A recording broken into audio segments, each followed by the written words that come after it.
বিসমিল্লাহির রহমানির রহিম। আসসালামু আলাইকুম। সবুজের ছোঁয়া থেকে সবাইকে স্বাগত জানাচ্ছি। আপনারা কেমন আছেন? আশা করি ভালো আছেন। আমিও আল্লাহর রহমতে ভালো আছি। তো সকালবেলা ছাদ বাগানে গিয়েছিলাম। কিছু করলা আর ধুন্দুল তুলে এনেছি। তবে ভাবছিলাম যে আজকে চিংড়ি মাছ দিয়ে ধুন্দুল দিয়ে রান্না করব আর উস্তা ভাজি করব। তো সাহেব বলতেছে যে পাট শাক নিয়ে আসছি, পাট শাক রান্না করো আর ডাঁটা দিয়া ট্যাংরা মাছ রান্না করো টমেটো দিয়ে। আর আমার পছন্দ তো টক ডাল, আম ডাল। তো ভাবলাম যে ঠিক আছে তাহলে যেহেতু নিয়ে এসেছি ছাদ বাগান থেকে, এটা পরবর্তীতে রান্না করব। তো আজকে এগুলোই রান্না করি যেহেতু সাহেবের পছন্দ। তো সকালে কাজটা সেরে ছাদ বাগানের কাজ সেরে এসে এগুলো উম, আর তরকারিগুলো কেটে ধুয়ে মাছ টাছ সবকিছু গুছিয়ে ভাত চুলায় দিয়ে দিলাম। আর ডাঁটার তরকারি বসিয়ে দিলাম। তো পাতলা ঝোল এই গরমের মধ্যে কিন্তু নরমালি হালকা ঝোল খাওয়াটাই সবচেয়ে উত্তম। তো আমার সাহেবেরও পাট শাক পছন্দ, আমার এই সিজনে আমারও খুব পছন্দ। তো পাট শাকগুলো কেটে কুটে ধুয়ে রেডি করলাম। এদিকে ট্যাংরা মাছটা বসিয়ে দিলাম। তো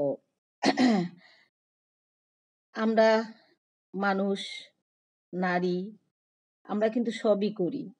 আমার ছাদ বাগান আছে, বাগানের চর্চা করি, সংসার করি, ছেলে মেয়ের দেখাশোনা করি, নাতি নাতনিদের দেখাশোনা করি, চাকরি করি, সবকিছুই করি। আমাদের সবই শিখতে হয়, জানতে হয়, করতে হয়। কারণ পুরা নারীর, একজন নারীরই সম্পূর্ণ সবকিছুই থাকে, সংসার, ছেলে মেয়ে, সবকিছু, চাওয়া পাওয়া সবকিছু। তো সেই জন্য মাঝে মাঝে আমি কিছু ঘরোয়া রান্না করি, সেগুলো আপনাদের সাথে শেয়ার করি। জানি না কার কেমন লাগে। আর একান্তই আমার ঘরোয়া রান্না এবং ঘরোয়া হাঁড়ি পাতিল দিয়ে আমি কিন্তু রান্না করি। আর বিশেষ করে হয়তো অনেকে ভাবছেন যে হাঁড়ি পাতিল কালো, তবে আমার হাঁড়ি পাতিল কালো না, কড়াইটাই কালো হয়ে যায়।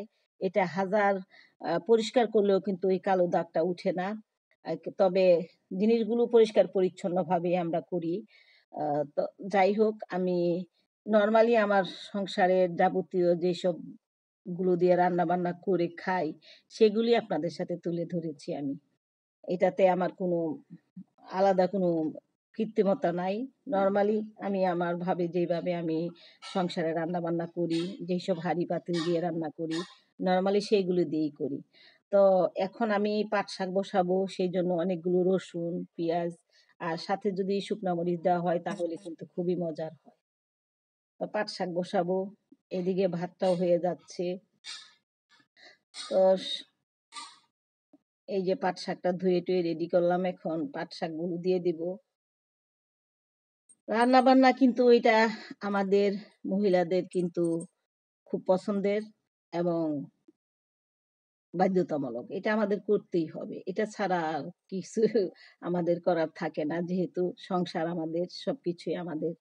তো ছাদ বাগানের পাশাপাশি আমি মাঝে মাঝে রান্না বান্না করি। সবসময় প্রতিদিন যে করি তাও না, ছেলের বউরাও করে সময়ে, আমিও করি। তো আমি যখন বাসায় থাকি তখন আমি আমার পছন্দের রান্নাগুলো আমি নিজেই করি, করে খাই। আর এই যে এখন অনেক গরম পড়েছে, এই গরমে তো প্রতিদিন আমার টক ডাল, বিশেষ করে আম ডাল আমাকে রান্না করতেই হবে। এটা আমার খুব পছন্দের, আমার খুব ভালো লাগে। তাই এটা আমি প্রতিদিনই করি, এটা মিস করি না।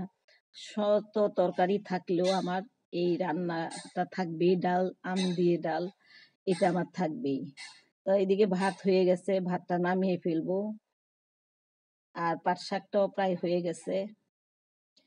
তো জানি না আপনাদের কেমন লাগে। আমি যা যা করি আমার সংসার জীবনে, আমার সম্পূর্ণ আমার লাইফে আমি যা যা করি সবকিছুই কিন্তু আপনাদের সাথে আমি তুলে ধরি। কোথাও ঘুরতে গেলে সেখানেও আমি আপনাদের সাথে তুলে ধরি। আবার রান্না করতে আসলে মাঝে মাঝে ভালো লাগে আপনাদের সাথে শেয়ার করি।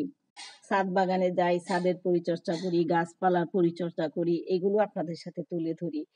আমার বাগান আর সংসার, এগুলো নিয়েই বেশিরভাগ সময় আমার কাটে, এগুলো নিয়ে আমি বেশি থাকি। তো সবচেয়ে পছন্দের জায়গাটা হলো আমার ছাদ বাগান। আমি আমার বাগানে সকাল বিকাল দুই বেলা যাই, সেখানে গিয়ে গাছগুলোকে দেখি, মানে একবেলা না দেখলে আমার ভালোই লাগে না, একেবারেই ভালো লাগে না। এমন একটা অবস্থা যে প্রতীক্ষায় থাকি কখন সকাল হবে, আবার প্রতীক্ষায় থাকি কখন বিকেল হবে, আমি আমার বাগানে যাব, বাগানটা দেখব, তারপর বাগানের যা কাজকর্ম থাকে সেটা করব। কোনো কাজ না থাকলেও আমি বাগানে গিয়ে ঘুরবো, ফিরবো, এটাই আমার ভালো লাগে। বাগানটাকে আমি এত পছন্দ করি, আমার মানে যা বলার মতো না। আমার এখন শয়নে স্বপনে শুধু এক আল্লাহ, তারপর আমার বাগান আর সংসার। এইগুলো নিয়েই আমি বেশিরভাগ সময়টা আমি কাটাই। আর মাঝে, মাঝে কোথাও ঘুরতে গেলে সেখানেও সময় কাটাই। এই আসলে মানুষের জীবনে কিন্তু চাওয়া পাওয়া অনেক। তবে সেই চাওয়া পাওয়া থাকতে হবে নিয়ন্ত্রণাধীন। অ অতিরিক্ত না এবং অতিরিক্ত বিলাসিতা না। প্রয়োজন। তো আমি প্রয়োজনের বেশি কোনো কাজ করি না। যেমন প্রয়োজনে কোথাও ঘুরতে যাই, দেখার ইচ্ছা জাগে। কারণ আমাদের জীবন একটাই, আমাদের মন আমাদের ইচ্ছে করে কোথাও নতুন কিছু দেখা। জীবনে অনেক কিছু দেখি নাই, সেগুলো দেখার ইচ্ছা জাগে। তো শেষ জীবনে ইচ্ছা আছে আমার, যদি আমি আমার আম কাবা ঘরটা ঘুরে আসতে পারি। এটাই আমার শেষ ইচ্ছা। আর সাংসারিক জীবনে চলাফেরার মধ্যে আমি যতটুকু দেখি, কাজ করি, যেখানে, যেখানে যাই, সেখানে যতটুকু পারি আমি আপনাদের সাথে শেয়ার করি। আমার ভালো লাগে। এটা আমার একটা হবি বলতে পারেন। মানুষের একটা আ শখ থাকে। আমার কিন্তু এই ধরনের শখটাই বেশি। আমার বাগান, আমি কোথাও ঘুরতে গেলাম, আমি কিছু রান্না করলাম। আর এই যে এখন যে রান্নাটা, এটা শাক, এটা হচ্ছে ডাঁটার শাক বেছে, শাকটা এত সুন্দর ছিল। ভাবলাম যে আজকে তো শাক ২ রকম করা যাবে না, পাট শাক যেহেতু করেছি। তো এই শাকটাকে সিদ্ধ করে রেখে দিব। আ কোনো একদিন শুটকি দিয়ে এটাকে ভর্তা নাড়া বানাবো। মানে সুন্দর করে। তো সেদিন খাবো ঝাল করে। তো এইজন্য এটাকে একটু ভাপ দিয়ে, লবণ দিয়ে ভাপ দিয়ে রেখে দিব। এটা কিন্তু রান্না করছি না। তো অনেক কিছুই বললাম আপনাদের সাথে। এই গল্প করতে, করতে আমার রান্নাটাও প্রায় শেষের পথে হয়ে যাচ্ছে। তাই আসলে কি জীবনে আমরা যা করি সবকিছুই কিন্তু অ ভালো লাগে। আর সেই ভালো লাগা থেকেই কিন্তু আমি আপনাদের সাথে শেয়ার করি। এই যে আমার বাগান থেকে করলাগুলো তুলে আনলাম। আর ২ টা দুন্দুল হয়েছিল, দুন্দুল তুলে আনলাম। তো ভেবেছিলাম যে আজকে এটা রান্না করব। তো যেহেতু সাহেব বলল ওইগুলো রান্না করো, সেহেতু এইগুলো আর রান্না করলাম না। রেখে দিলাম। পরবর্তীতে রান্না করব। অ্যা আমার বাগানে করলা অনেক হয়েছে। আর দুন্দুল ২ টাই হয়েছে। ডালও প্রায় শেষ। এখন আমি আম দিয়ে দিচ্ছি। তো আপনারাও কিন্তু প্রতিদিন এই গরমের মধ্যে আম ডাল খাবেন, হালকা তরকারি খাবেন। মানে যেগুলো এখন এই গরমের মধ্যে উপযোগী, বেশি ঝাল খাবেন না, মসলা যুক্ত খাবার খাবেন না। হালকা পাতলা খাবার। এদিকে ও রান্নার পাশাপাশি পাকঘরটাও গুছিয়ে ফেলতেছি। আমি যখন কাজ করি তখন আমি সব সাইড একসাথে করে ফেলি। রান্না করি, আবার পাশাপাশি যেইগুলো ময়লা আবর্জনা হয়, হাঁড়ি-পাতিল হয় সেগুলো সাথে, সাথে ধুয়ে ফেলি। রান্নাঘরটা মুছে ফেলি, চুলাটা মুছে ফেলি। এইভাবে সবকিছু পরিষ্কার পরিচ্ছন্ন করে আমি রান্নাঘর থেকে বের হই। তো দেখলেন আমার রান্না শেষ। সবকিছু কমপ্লিট করে গুছিয়ে নিলাম। তারপর রান্নাটা শেষ করে গোসল সেরে নামাজ পড়ে তারপর খেতে বসবো।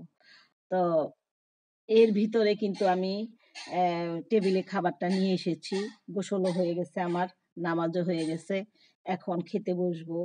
তো খা আমরা আমি আমার খাবারটাও আপনাদেরকে দেখাচ্ছি।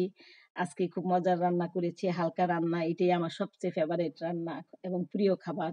আমি মাছ, মাংস খুব বেশি একটা পছন্দ করি না। এই গুড়া মাছ, ট্যাংরা মাছ, চিংড়ি মাছ এগুলো আমার বেশি পছন্দ। তো আমার ভিডিওগুলো যদি আপনাদের ভালো লেগে থাকে অবশ্যই লাইক, শেয়ার, কমেন্টস করতে ভুলবেন না। সাবস্ক্রাইব করে আমার পাশে থাকবেন। আর আমার একটা ফেসবুক পেজ আছে, সবুজের ছোঁয়া বাংলায় লেখা। সেটা আপনারা ঘুরে আসবেন, দেখবেন। আর এইটা তো আমার ইউটিউব চ্যানেল। আর পাশাপাশি আমার একটা পেজ আছে সবুজের ছোঁয়া বাংলায় লেখা। ওটাও আমার ছাদ বাগান বিভিন্ন রকমের বিষয়ের উপরেই আমি ভিডিও করে থাকি। তাহলে আজকে এই পর্যন্তই। তারপর যদি ভালো লেগে থাকে আমি আমার ঘরোয়া আমার সবকিছুই কিন্তু আপনাদের সাথে তুলে ধরি। কিছু মনে করবেন না। আ আসলে এগুলো আমার একটা ভালো লাগার জায়গা। এখন এই যে আমি আম ডাল নিলাম। আম ডাল খেয়ে অবশ্য আমি মাছের ট্যাংরা মাছের তরকারিটাও খেয়েছি। সেটা আপনাদের সাথে তুলে ধরিনি।